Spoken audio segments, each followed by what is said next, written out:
Hi. Well, we're back from our week-long break. I had a wonderful opportunity to spend some time with my family. I'm happy to be back. This week, the main thing that's happened on the Senate floor is we passed what we're calling the Women's Economic Security Act, which is really about shaping policies that make it easier for women to succeed in the workplace.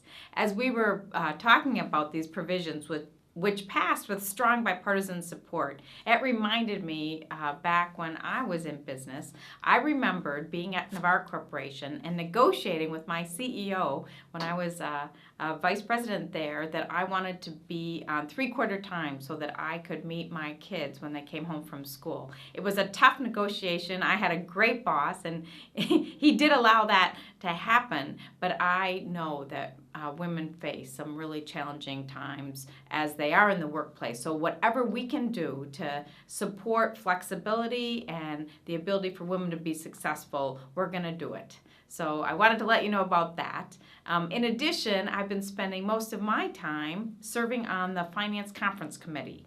Right now, the big spending bills have gone through both the House and the Senate, and we need to resolve the differences. And the differences are very, very wide, deep, whatever you want to call it. There are lots of differences. So I have a document here which just to summarize, for E12 education, the Senate proposes to spend $41 million, the House proposes to spend $75, and the governor proposes to spend $1 million or $1.5 million. That's a big difference. And then you can imagine the policy within that, how different it is. But in summary, in that case, the Senate, we really focused on early childhood education. The House, they put money on the formula, and the governor really thought this was not a session to do either of those things. Higher ed, again, we were at 25, House was at 17, the governor was at 22, a little more similar. But as you might recall, we were in higher ed proposing to fix a problem with MnSCU, but then we also invested in regenerative medicine. So that's something that I'm going to fight for, and I hope we get.